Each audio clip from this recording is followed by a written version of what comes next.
Hi Vachavadi, welcome back to the channel Unacademy CBSE Commerce 11th and 12th. And if you're new here, consider subscribing to the channel because इससे क्या होगा ना, आपको जितनी भी latest updates हैं, जितनी भी सारी चीज़ें हैं, वो सब मिल जाने वाली हैं। सारे के सारे कॉमर्स रिलेटेड वीडियोस आपको यहाँ पे मिलने वाले हैं, अपडेट्स आपको मिलने वाले हैं।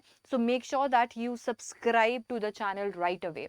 And also, if you're new here and don't know me, hi, this is your super educator, Shipra Mishra. I am a number one educator in your category. So, yeah, I'll be teaching you English and you can trust me, I've got your back.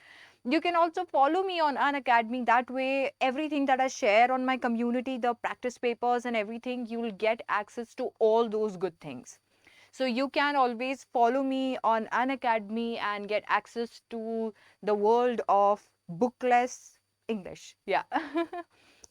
Anyway, you can also become a part of Plus and Iconic subscription. Plus में आपको मिलते हैं live classes, weekly tests, structured courses, unlimited access. Whereas Iconic में आपको मिलता है personal guidance, test analysis, expert guidelines, study material and study planner. ये सारी की सारी चीज़ें मिलती है. प्लस के जितने भी फीचर्स हैं उनके एडिशन में आपको ये सारे फीचर्स मिलते हैं आइकॉनिक में. ऑल राइट, आप यहाँ से सेलेक्ट कर सकते हो जो भी प्लान आप चाहो प्लस और आइकॉनिक का. तो जो भी प्लान आप चाहो यहाँ से सेलेक्ट कर पाओगे. And what ever you select, आप उसके बाद में अप्लाई कर सकते हो कोड SDC लाइव. और इस कोड से आपको मिलेगा मिनिमम 10% डिस्काउंट. इसके बाद में बहुत सारे ऑफर्स एंड वो बहुत सारी चीज़ें रखी है और भी बेस्ट डील आपको मिल सकती है. देन अगर हम इसके बाद में देखते हैं, यस, तो ये आपका सारा का सारा प्लस और आइकॉनिक हो गया. अब हम लोग बात कर लेते हैं कि आज हम क्यों मिले हैं. आपको पता है कि आपके एग्जाम्स काफ़ी ज़्यादा पास आ रहे हैं और इसके लिए इट वाज इम्पॉर्टेंट कि मैं आपको बताऊं कि हमारी फाइनल चेकलिस्ट जो है वो रेडी है क्या. मतलब मैं आपके साथ में शेयर करने वाली हूँ एक फाइनल चेकलिस्ट. आपको करना ये है कि आपको चेक करना है कि जितनी चीज़ें मैम यहाँ पर बता रही है वो आपने की है या नहीं. अगर आपने वो की है दैट मीन्स आप 100% स्कोर करने वाले हो. ये वीडियो के अंदर I will give you a checklist जो कि आपको हेल्प करेगी ये इंश्योर करने के लिए, अपने दिमाग में ये चीज लेकर आने के लिए कि आप 100% स्कोर करने के लिए टर्म 2 में रेडी हो क्या. तो चलिए शुरू करते हैं. सबसे पहला मैं आपको बता देती हूँ कि आपका इंग्लिश का एग्जाम, हमारा एम क्या है. हमारा एम है हमारे English exam. Yes, so English का एग्जाम जो कि कब शुरू हो रहा है, जो कब है 13 मई को. तो 13 मई को होने वाला इंग्लिश एग्जाम जो है ये हमारा एम है. और ये एग्जाम जो है ये होने वाला है सब्जेक्टिव, जो कि आपको सब कुछ पता है बट उसके अकॉर्डिंग क्योंकि हम लोग को क्या करनी पड़ेगी, आज चेकलिस्ट बनानी पड़ेगी. तो ये है आपका एग्जाम सब्जेक्टिव. अब सब्जेक्टिव की वजह से आपके दिमाग में एक चीज आती है और वो ये है कि मेरे को तो सिर्फ और सिर्फ क्वेश्चंस जो हैं वो सामने आ जाएंगे और मैं कुछ भी तो उसमें लिख दूंगा, कोई फर्क नहीं पड़ेगा बिकॉज मुझे ऑप्शन सेलेक्ट नहीं करना है. बट ऐसा नहीं है. अगर आपने सैंपल पेपर देखा होगा तो आपको पता चला होगा कि किस तरीके के क्वेश्चंस पूछे जाएंगे. मुझे पता है कि सारे बच्चे जो मेरे साथ पढ़े हैं वो ऑलमोस्ट हर तरीके के क्वेश्चन के लिए रेडी हैं.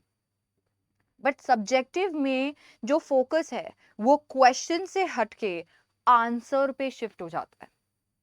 आपको पेपर के अंदर ऐसे क्वेश्चंस देखने को मिलने वाले हैं कि आप उनको देखकर बोलोगे कि अरे यार ये तो मैंने पढ़ा हुआ है, ये सब मैंने किया हुआ है, ये सब मैम ने कराया है. वहां पे मेरा काम जो है वो खत्म हो जाता है. बट वहां से हम दोनों का काम शुरू होता है क्योंकि उसके बाद में आपको जो मार्क्स मिलेंगे वो आपके आंसर पे मिलेंगे. सब्जेक्टिव जब होता है इंग्लिश का पेपर तो बोर्ड का जो एम होता है वो इस पे नहीं होता है कि वो टफ से टफ पेपर सेट करे. उनका एम ये होता है कि वो टफ से टफ चेकिंग करे. क्योंकि पेपर तो टफ नहीं हो सकता, मतलब कितना ही टफ आप कर सकते हो, क्या पूछ सकते हो ऐसा जो कि आपको नहीं आता हो. एनीवे अगर आपसे कोई भी क्वेश्चन पूछा जाएगा वो अराउंड द सब्जेक्ट पूछा जाएगा, अराउंड द चैप्टर पूछा जाएगा and you know how to write answers and everything. आपको सब कुछ पता होगा तो वो क्या ही पूछ लेंगे. बट यहाँ पे चेकिंग जो है वो डिफिकल्ट की जाती है। आपके लिए एक पूरा स्टैंडर्डाइज आंसर्स का मार्किंग स्कीम बनाया जाता है और उनके अकॉर्डिंग चेकिंग की जाती है, एंड टू इंश्योर कि आप वो सारे चीजें फॉलो कर रहे हो जो वहां पे उनके मार्किंग स्कीम में है, ये चेकलिस्ट में लेकर आइए। I know you guys are prepared, I know आप एकदम मस्त प्रिपेयर हो, आपको सारे क्वेश्चंस के बारे में पता है, everything, but go through this checklist once so that you're prepared for answers too. And let me also tell you, the paper, the subject is not just about literature. It is also about reading comprehension that we know nothing of. I mean, unseen passages आएंगे। आई know आप लोग ने तैयारी की है, आपने test दिए हैं और सब कुछ, बट उसके बावजूद भी you never know the level of paper that is going to be there. तो ये सारी चीज़ों के लिए you need to be prepared, और वो सारी चीज़ों के लिए 40 आउट ऑफ 40 आपको दिलाने के लिए आज हम बनाएंगे एक ऑसम चेकलिस्ट जो कि आपको मदद करेगा 100% एग्जाम में स्कोर करने के लिए। तो चलिए फिर शुरू करते हैं। सबसे पहला, आपको ये चीज समझ में आ जाती है कि ठीक है यार, मेरे को ये सारी चीजें पता है, अब मेरे को क्या करना है। अब आपको करना है, सबसे पहले स्टार्ट करते हैं जो सबसे पहला सेक्शन होगा हमारे पेपर में, और वो है रीडिंग सेक्शन। अगर मैं रीडिंग सेक्शन की चेकलिस्ट की बात करती हूँ, अगर मैं बात करती हूँ कि आखिरकार रीडिंग सेक्शन के अंदर क्या मुझे ध्यान रखना है, तो रीडिंग सेक्शन में सबसे पहले आपको ये देखना है कि क्या आपने प्रैक्टिस जो की है, जो आपने प्रैक्टिस की है, वो प्रैक्टिस दोनों तरीके के क्वेश्चंस की कर ली है क्या। क्योंकि आपके दो क्वेश्चन आएंगे, एक 8 मार्क का आएगा, एक 6 मार्क का आएगा। ये वाला जो होगा ये आपका डिस्क्रिप्टिव होगा और ये वाला फैक्चुअल होगा। सो आपने जो प्रैक्टिस की है, क्या आपने ये 8 मार्क्स वाले और 6 मार्क्स वाले दोनों के लिए की है क्या। क्योंकि मैं अगर आपको बताऊं, बहुत बार ऐसा होता है कि बच्चे 8 मार्क्स वाले जो क्वेश्चंस होते हैं उनकी प्रैक्टिस कर लेते हैं और 6 मार्क्स वाले नहीं कर सकते करते, और या वाइस वर्सा। जब ऐसा होता है तो एक जो क्वेश्चन है वो कहीं ना कहीं गेम चेंजर निकल जाता है। सो रीडिंग सेक्शन के लिए यू नीड टू सी कि क्या आपने प्रैक्टिस कर ली है क्या। अब ये जो प्रैक्टिस कर ली है आपने, कैसे की है कैसे नहीं करी, आपने मेरे टेस्ट दिए हैं या जो भी है, आपने प्रैक्टिस कर ली है, ठीक है, आप टिक कर लीजिए। इसके बाद में आपको ये देखना है कि आपने सेलेक्ट कर लिया है क्या। Select, yes. आपको क्वेश्चन नंबर 1 में 9 क्वेश्चंस दिए जाएंगे और उनमें से 8 करने रहेंगे। क्वेश्चन नंबर 2 में 7 क्वेश्चन दिए जाएंगे और आपको 6 करने रहेंगे। तो आपको ऑप्शंस दिए जाएंगे। अब जो है आपका पेपर, वो एकदम स्ट्रिक्टली जो है कह दिया है सीबीएसई ने कि सैंपल पेपर के अकॉर्डिंग आएगा। अब सैंपल पेपर के अकॉर्डिंग आएगा तो आपको पता चल गया है कि सैंपल पेपर में कैसे क्वेश्चन है। तो क्या आपने ये डिसाइड कर लिया है कि मैं कौन से क्वेश्चंस जो है वो चूज करूंगा और कौन से क्वेश्चंस जो है मैं चूज नहीं करूंगा।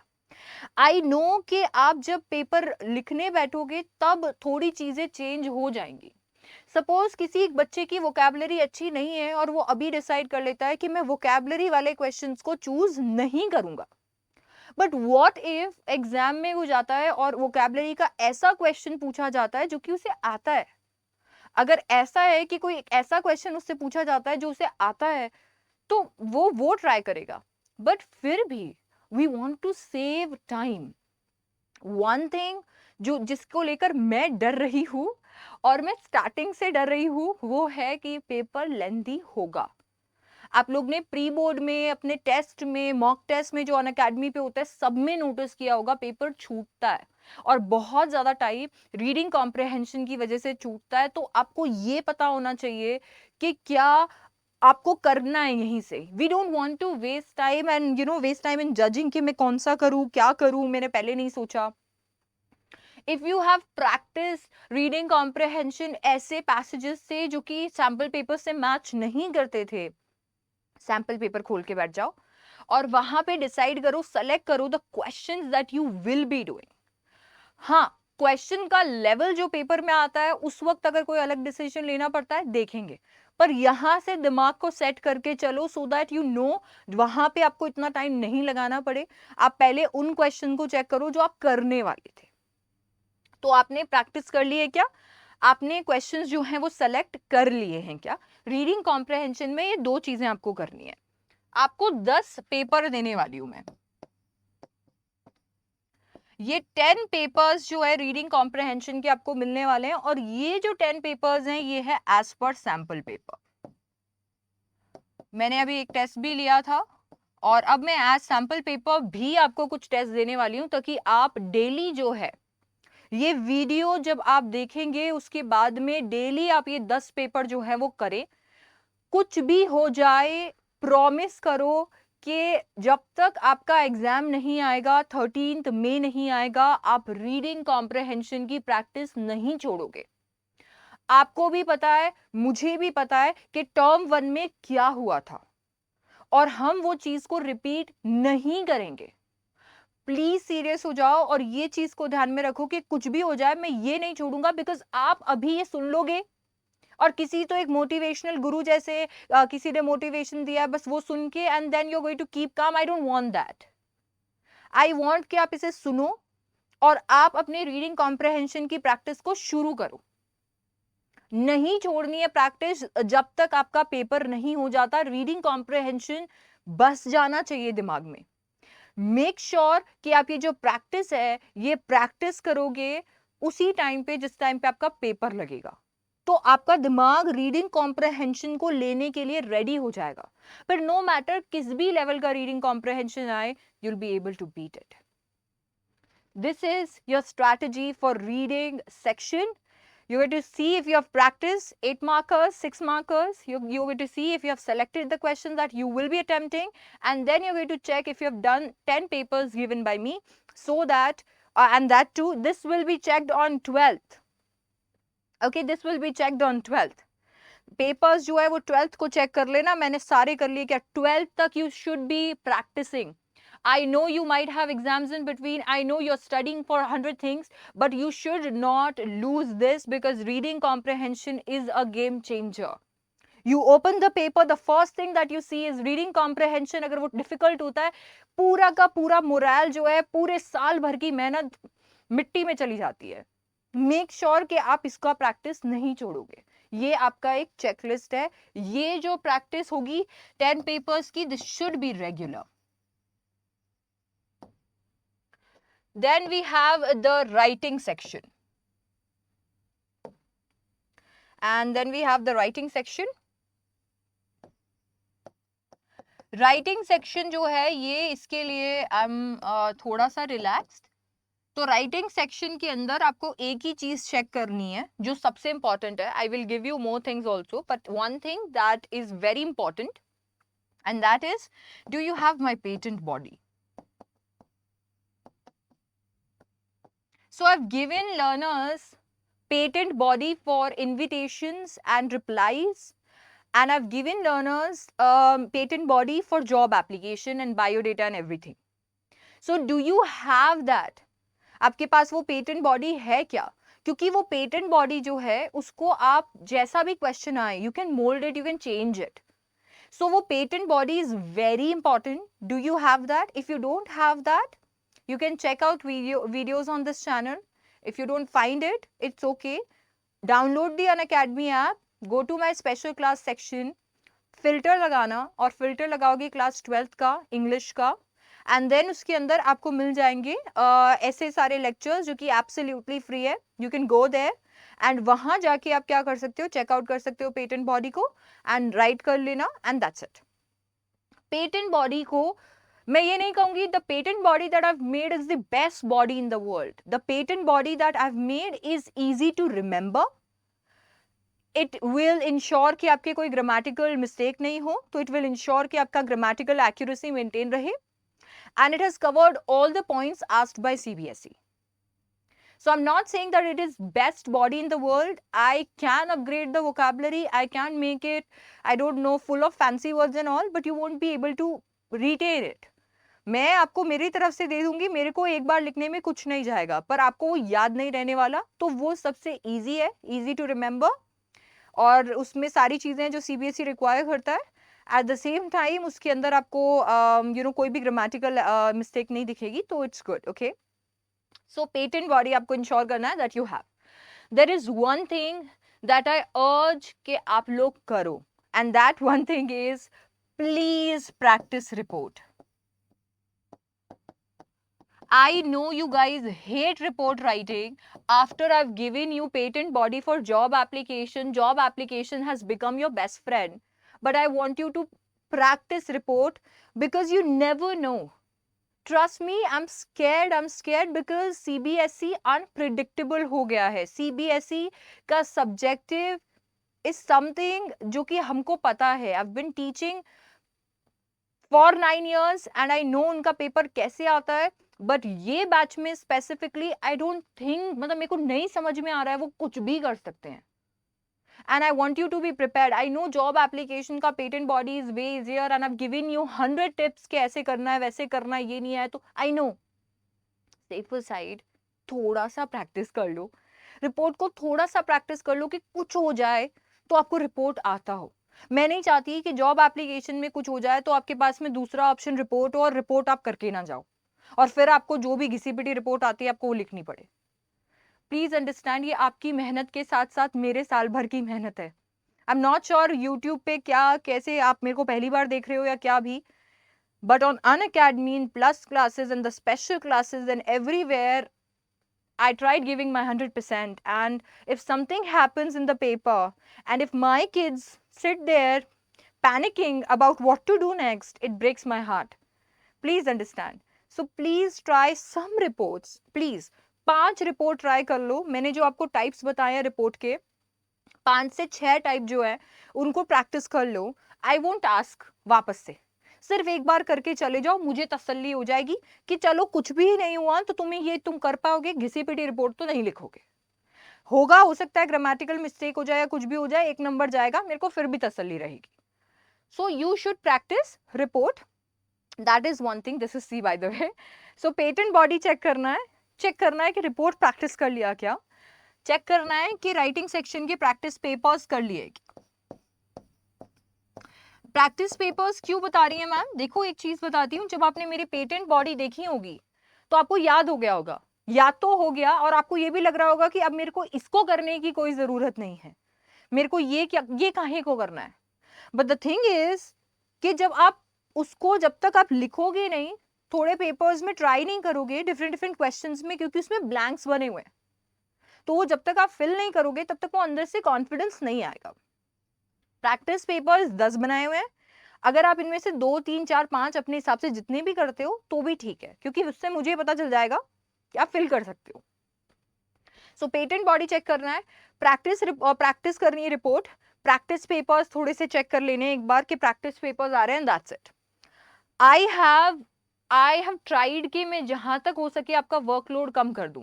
तो द टेबल एंड एवरीथिंग जो आपको बनाना था, इन विच यूल गेट सारे के सारे degrees and everything and you need to remember, वो सब मैंने कम कर दिया है.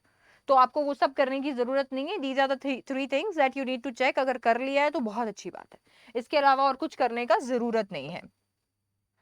Then we have literature.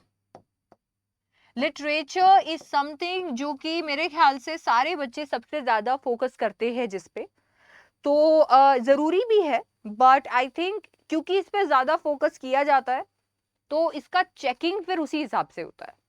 That is one thing.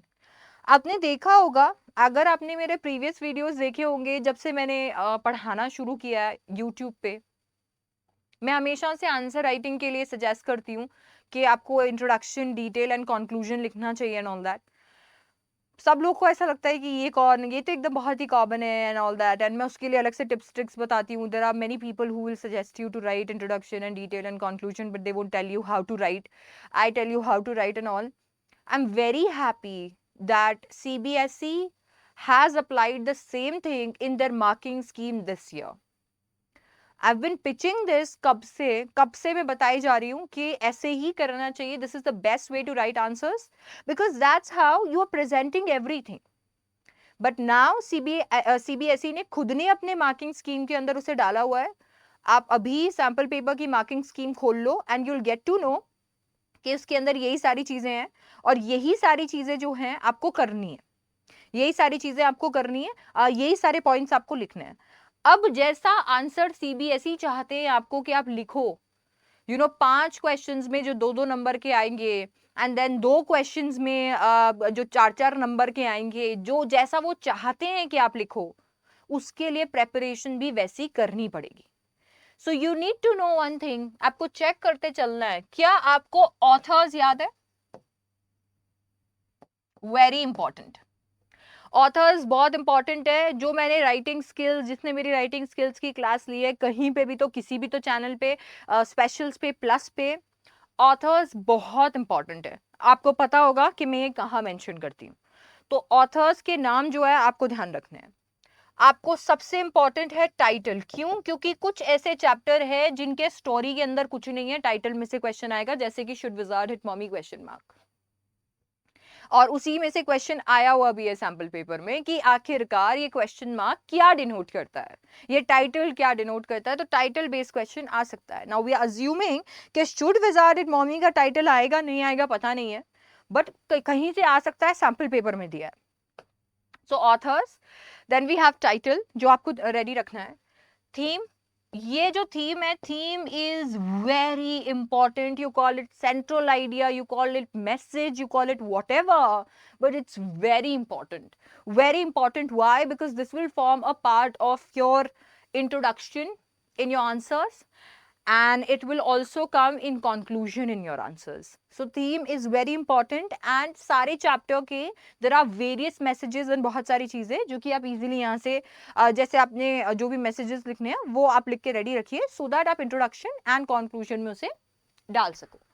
So you need to check authors ready है क्या, title ready है क्या, theme ready है क्या, NCERT read कर लिए क्या, ये भी check करना है कि NCERT, ओहो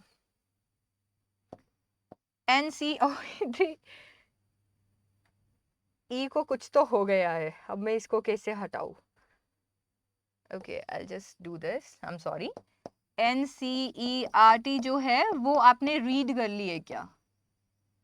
यू नीड टू चेक कि आपने NCERT रीड कर ली है क्या, क्योंकि जब आप NCERT रीड करते हो आपको और ज्यादा वर्ड्स के बारे में पता चलता है। NCERT रीड करने में अपने में बहुत सारी चीजें हैं जो आपको चेक करनी है। सबसे पहले आपको चेक करना है कीवर्ड्स, जो कि आर वर्ड्स हो चुका है। कीवर्ड्स, आपको बहुत सारे ये ऐसे देखने को मिलते रहते हैं, बहुत सारे वर्ड मीनिंग्स देखने को मिलते रहते हैं, फिर उनके सिनोनिम्स एंड एंटोनिम्स और बहुत सारी चीजें होती हैं, वो ही होते हैं हमारे कीवर्ड्स। ये कीवर्ड्स ऐसे वर्ड्स होते हैं जो चैप्टर के हैं, इनको हम हमारी वोकैबुलरी में जो हमारे आंसर्स होंगे उनमें यूज करेंगे। इसके अलावा की फ्रेजेस भी होता है जिन्हें लोग आमतौर पे की वर्ड्स ही कह देते हैं, तो की फ्रेजेस भी होता है। अब ये की फ्रेजेस जो होते हैं ये पूरे का पूरा जो स्टोरी का नरेशन होता है उससे उठाए हुए होते हैं। डैडी व्हाट इज अ क्रिक, ये क्या है? This is a key phrase. ठीक है, तो ये एक तरीके का की फ्रेज है। देन इसके बाद में अगर हम लोग रैट ट्रैप में देखें तो रैट ट्रैप में जो भी वहां पर यूज किया गया Lions Dane, it's a key phrase. So you need to keep the key phrases ready with you, because if you use that आपका वर्ड बहुत कम लगते हैं। क्या होता है, बच्चे समरी तो देख लेंगे किसी की तो, और समरी देखकर फिर वो चले जाने हैं, और फिर समरी से क्या होगा, समरी से ये सारे की फ्रेजेस और ये सब याद आएंगे नहीं, और वो कहते हैं क्वेश्चन आप कुछ भी पूछो लिखूंगा मैं वही, और फिर उससे क्या होता है, उससे फिर नंबर भी वही आते हैं। तो आपने अगर एनसीईआरटी रीड की होगी तो आपने की फ्रेजेस जो है वो आपको पता होंगे, और मैं भी आपको की फ्रेजेस दूंगी जैसे मैंने आपको बोला। तो वो की फ्रेजेस ध्यान रखने। क्या होता है कि आपको जब वो की फ्रेजेस याद नहीं आ रहे होते हैं पर आपको पता हो रहा होता है, आपको नरेशन याद आ रहा होता है कि मैम ने ऐसा कहा था, तो आप वो की फ्रेज को बताने के लिए, जो की फ्रेज 3 वर्ड का खुद था, उसको बताने के लिए आप 6 वर्ड लिख देते हो और फिर आप कहते हो कि मेरी वर्ड लिमिट क्रॉस हो गई। So make sure that you have keywords ready, the key phrases that are there, the statements, किसी के कुछ डायलॉग्स हो, किसी के कुछ डायलॉग्स हो, कोई स्टेटमेंट्स हो, ये सब रेडी रखना है। अगर आप हम लोग ने लिटरेरी डिवाइसेस कर रखे हैं तो लिटरेरी डिवाइसेस रेडी रखने हैं। आई टोल्ड यू कि जब आपने लिटरेरी डिवाइसेस किए, नहीं हो सकता है कुछ क्वेश्चन नहीं आए, नहीं आ सकता, 2 नंबर का क्वेश्चन है, लिटरेरी डिवाइस तो नहीं पूछेंगे। आंट जेनिफर से हो सकता है सिंपल वाला क्वेश्चन आ जाए, अदरवाइज नहीं आ सकता। बट आपने पढ़े हैं तो लिखो, मैंने आपको बताया कैसे लिखना है। तो लिटरेरी डिवाइसेस आपको रेडी रखने हैं। ये कुछ ऐसी चीजें हैं जो आपको रेडी रखनी पड़ेगी। ये सारी की सारी चीजें जो है वो आपको कहीं ना कहीं मदद करेंगी आपके आंसर्स को और बेटर बनाने के लिए।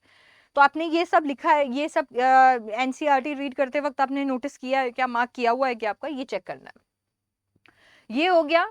इसके बाद में आप क्या चेक करोगे, इसके बाद में सबसे इंपॉर्टेंट चीज है जो आपके कैरेक्टर्स हैं। तो जो आपके कैरेक्टर्स हैं, अब पहले कैरेक्टर स्केचेस की बात करते हैं। कैरेक्टर स्केचेस के अंदर क्या होता है मैं आपको बताती हूँ। कुछ भी आ जाता है, तो कोई भी कैरेक्टर स्केच आ गया, और अगर आप किताबें भी देखोगे उसके अंदर कोई भी कैरेक्टर के ऊपर कैरेक्टर स्केच दिया हुआ है। हकीकत में कैरेक्टर स्केच होता क्या है, जो कैरेक्टर है, कैरेक्टर्स है उनकी ट्रेट्स। यार कैरेक्टर्स में आपको उनकी ट्रेट्स याद रखनी है। किताबों के अंदर आपको कैरेक्टर स्केच के नाम पे रोल्स दिए होते हैं, आपको यहाँ पे कैरेक्टर स्केच के नाम पे ट्रेड दी होगी एक, और उसके नाम पे रोल्स आपको दिए होते हैं, पूरे के पूरे चैप्टर के बारे में बताया होता है कि उस इंसान का पूरे चैप्टर में क्या रोल है। तो इसके लिए कैरेक्टर्स के ट्रेड्स जो है वो आपको याद रखनी है। ये कैरेक्टर के ट्रेड्स आप याद रखोगे तो कहीं ना कहीं आपको पता चलेगा उस कैरेक्टर के बारे में, आप अच्छे से बता पाओगे। अच्छा, ये जो कैरेक्टर की ट्रेड्स है, ये कैरेक्टर के ट्रेड्स के साथ साथ में आप कैरेक्टर के रोल्स भी रेडी रखोगे। ये तो मेरे ख्याल से जब आप चैप्टर पढ़ते हो तो वैसे भी आपको पता होते हैं, तो रोल्स आपको रेडी करने होते हैं। जैसे मॉमी स्कंक हो गया, उसका क्या रोल था, क्लेयर है, बॉबी, तो क्या रोल थे वो आपको बताते रहना है। तो कैरेक्टर्स के रोल्स भी आप यहाँ पे बताओगे। आपका कैरेक्टर वाला पूरा काम हो गया, एनसीईआरटी वाला पूरा काम हो गया। एक चीज जो आपको सबसे ज्यादा याद रखनी है और वो है कि आप चैप्टर की समरी रेडी रखोगे। Now I have given you summaries, but you need to write your own summary, because even if I give you summary, you read that summary and you go, but you won't be able to retain it. So आप उसे retain नहीं कर पाओगे, what's the use? So it's always better that you know write your own summary, read the chapter once, revise the chapter once, and then you write your own summary. That's how you can recollect all the thoughts that you have. You can check if you remember things, and you can write your own summary that you don't even need to remember because you have written it. So character ke roles, you need to prepare summary also. So aapko check karna hai if you have prepared the summary. After that, NCERT questions are important, but there are only some NCERT questions that are important. तो NCERT के questions जो होते हैं उसके अंदर there are a lot of things, thinking about the text, understanding the text, this and that. So sometimes ऐसे questions पूछे जाते हैं that don't even come in your exam. तो आप केवल NCERT के ऐसे questions को पिक करेंगे जो questions प्रीवियस ईयर में भी हैं। अगर आप चाहो तो मैच कर सकते हो, नहीं तो मैं करवाती रहती हूँ, तो वही वाले आपको करने हैं। NCERT के क्वेश्चन सारे करने की जरूरत नहीं है क्योंकि है ही नहीं, टाइप ही नहीं है उस क्वेश्चन का। तो NCERT के question you are going to prepare. कुछ प्रीवियस ईयर क्वेश्चंस देखेंगे। प्रीवियस ईयर क्वेश्चंस जो हैं वो थोड़ा कम रोल प्ले करने वाले हैं इस साल। क्यों? क्योंकि प्रीवियस ईयर क्वेश्चंस में आपको 2 नंबर के और 4 नंबर के क्वेश्चन नहीं मिलेंगे। You're going to find 3 markers and 5 markers and 6 markers, but not 2 markers or 4 markers. On the top of that, आपको यहाँ पे जो क्वेश्चंस देखने को मिलने वाले हैं वो बहुत ज्यादा डायरेक्ट है। And if you compare those questions to all the questions that we have, अभी सैंपल पेपर में लेवल नहीं है उसका, बट जब आप प्रीवियस ईयर क्वेश्चंस करते हो तो आप उसके साथ उसके आंसर्स रीड करते हो। The more you read, the more you know about the chapter, the better you understand chapter, और उसके साथ साथ में you can learn new words so that you use those words in your answers, and for that purpose only we are doing previous questions. Otherwise we don't need to do previous questions. To get an idea of the kind of paper that you're going to face, please do question bank. Check if you have done question bank, because that is important. Question bank में है अलग अलग तरीके के question. The kind of question that you see in sample paper, you'll find exactly कहीं ना कहीं उससे मिलते जुलते questions in question bank that CBSE released in 2021. I do not, I don't need to give you this 2020 or 2021. I don't need to give you this. You can simply download this from Google and आपको मिल जाएगा यहाँ से। So question bank आप कर सकते हो। ये एक बार करने का थोड़ा आई थिंक अच्छा ही है क्योंकि उसमें कुछ MCQs भी है एंड कुछ क्वेश्चंस भी है, तो you will get an idea कि CBSE का लेवल कैसे बढ़ रहा है। When you see vocabulary and everything, you'll understand कि मैं क्यों बोल रही हूँ कि read as much as you can, because that's how you learn new words, and when you learn new words, you use new words, and when you use new words, you get good marks. So you need to do all these things in literature in order to score good in your marks, good in your exams, good marks in your exams. So ये आपका पूरा का पूरा ये strategy रहेगा आपके, that means ये पूरी की पूरी चीज़ें हैं जो आपको ध्यान में रखनी है जब आप एग्ज़ाम के लिए जाओगे. अब यहाँ पर एक बहुत ही इम्पॉर्टेंट चीज़ है, और वो बहुत ही इम्पॉर्टेंट चीज़ ये है कि ये सारी की सारी चीज़ों को करके make sure that you solve the CBSE sample paper. So you make sure that you solve the CBSE sample paper. अच्छा, आपने किया होगा हो सकता है पहले जब आया था, बट उस वक्त तक क्या हो रहा था ना, किसी ने कुछ किया हुआ नहीं था, मैंने भी पूरे चैप्टर्स नहीं करवाए थे. CBSE सैम्पल पेपर एक बार कर लोगे तो यू विल गेट एक आइडिया कि कहाँ कैसा क्वेश्चन आ सकता है. Also, in addition to this, you can do more sample papers. I'll give you sample papers, so you can do all the papers that I give you. क्योंकि as I said, CBSE इसको questions को difficult नहीं बनाएंगे, वो checking difficult कर देंगे जहां तक राइटिंग सेक्शन और लिटरेचर सेक्शन की बात है. रीडिंग सेक्शन की जब बात आती है तो वो क्वेश्चंस जो हैं उनको थोड़ा सा चेंज कर देते हैं ताकि जो बच्चा शुरुआत रीडिंग कॉम्प्रहेंशन से कर रहा है उसका मोरल टूट जाए, जस्ट लाइक टर्म 1. सो इसके लिए ये आपका लास्ट चीज है जो आपको ध्यान में रखना है. So this is your checklist, और ये सारी चीजें करने से यू कैन स्कोर 100% मार्क्स. ये सारी चीजें जो है हमने की है over a period of time. All you need to do now is कि आप चेक करना है कि सब कुछ मैंने एक बार के लिए किया हुआ है क्या. As far as poetry is considered, वहां पे आपको जो डिफरेंट है, जो चीज बाकी चैप्टर्स के कंपैरिजन में, वो है लिटरेरी डिवाइसेस जो आपको रेडी करने हैं. अदरवाइज पोएट्री के अंदर फ्रेजेस एंड एवरीथिंग वो सब कुछ वैसा ही रहेगा. एक और चीज है जो बहुत इंपॉर्टेंट है, और वो है try to remember the poem. अगर आपको पता होता है, आपको पोएम याद होती है, आपने सिर्फ ऐसे ही रट ली, कोई तो कहानी सुन ली 10 मिनट पे कहीं तो आ रही थी, तो फिर आपके मार्क्स इतने अच्छे नहीं आएंगे. इट्स ऑलवेज गुड अगर आप पोएम को याद करने की कोशिश करते हो, क्योंकि आप पोएम को याद करने की कोशिश करते हो तो आपको याद रहता है कि चलो यार मैं सम शेप ऑफ ब्यूटी लिख लेता हूँ. तो you can always put quotation marks में वो सारे impression, and when you put that it's going to only help. ये बहुत ही ज्यादा अच्छा इंप्रेशन बनाने वाला है. तो ये आप एक बार चेक कर सकते हो. ये सारी चीजों की मदद से you can score good marks, 100% marks. मेरे को लगता है हो सकता है कि वो extra marks for good hand writing भी देते. You never know. You can become a part of my special classes wherein you can learn with me and all the educators for free. Also, मेरे poll sessions का हिस्सा बन सकते हो just to revise the entire जो भी हमारा curriculum है. Also, you can get your doubts cleared in जो special classes मैं launch करती हूँ. You can become a part of my community. My community is important because यही वो जगह है जहाँ पे I'm going to share all the papers that I talked about. तो जो भी पेपर्स हैं जिनके बारे में मैं बात कर रही हूँ वो सब कुछ मैं यहाँ पर शेयर करूंगी. तो make sure that you are a part of my community. And that's pretty much it. I hope you enjoyed this session. If you did, please hit the like button. Also, click on the subscribe button because that's how आपको सारे का सारे updates मिलते रहेंगे and आप English मेरे साथ में पढ़ पाओगे इस चैनल पे. Hit the bell icon so that whenever I come live या कुछ भी मेरा वीडियो आता है, you get notified, and also share this with your friends. I will see you in the next one, and yeah, bye bye, take care.